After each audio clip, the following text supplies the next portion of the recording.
So this is a Land Rover Discovery D250 R-Dynamic SE, 23 plate. It's only done 14,000 miles.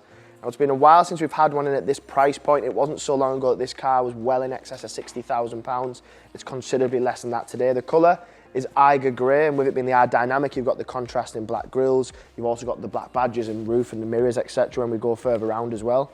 Good colour combo. Eiger Grey is a great colour for me because the maintenance on it is a lot less than what you would get on a lighter colour like a white, and they're a very good seller. We sell a lot of them. With this being a 7-seater, they prove very popular with families for the obvious reasons. Plenty of space, but you've got that good ride height, good visibility.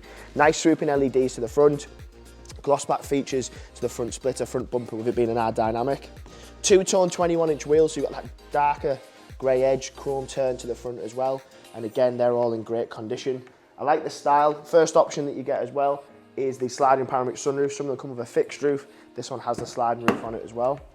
Plenty of space in the back, so if you want to use it as a 5-seater, which a lot of people probably will do when it comes to a 7-seater, they maybe aren't using 7 seats every single day, but you've got plenty of space in the back. USB charge in the back as well, should you need them for kids on long journeys. Isofix points on 2 seats. To get into the back, it's dead straightforward. Literally one press of a button, then you can just slide that full middle row forward. So if you have a look in there, the access into the back is absolutely great. So I think that's another reason why so many people look at a Discovery. It's well, a lot of them are 7-seaters, but then to get in and out the back's very straightforward. The last thing you want is a 7-seater that's a nightmare to get in and out the back of, because you're just going to put you off using it. When we get to the back, you do still have a good element of boot space. Now, if you're having a look in the market for a Discovery of this age, there's not many out there. When we've had a look, there's a handful, if that. So you've still got a decent amount of boot space. Good thing with a 7-seater, though, you don't have to use all 7 seats at the same time. So if you want to use it as a 6-seater, you've got nice boot space there as well. You've got air suspension to the back. So scenarios I always use for that is if you are loading it full of stuff, shopping this time of year, Christmas presents, or if you have pets, dogs, for example, that you need to get in there, that will certainly make it a little bit easier. If I pop that one down as well, then it gives you an idea quite how big that boot is. So when the seats are down, the boot is absolutely massive. So great all-round family car. This one having 14,000 miles on, is low miles for its age, but the condition reflects that as well.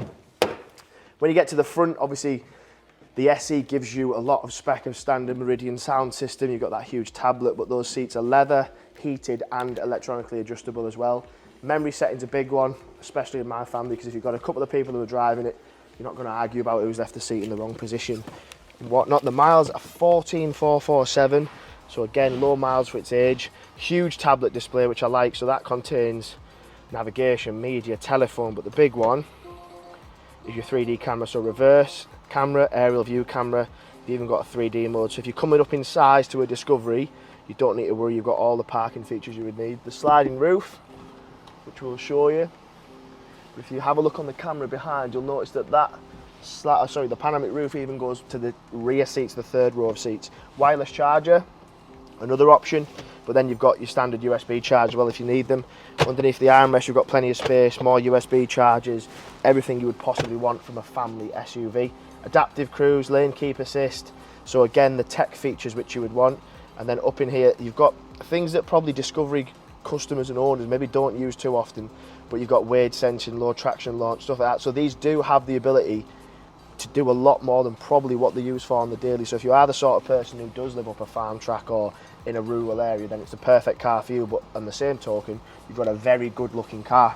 7-seaters are quite hard to come by that look stylish. The last thing you want to do is have a practical car that you hate driving or looking at, and I don't think this is one of them. This is a good looking car.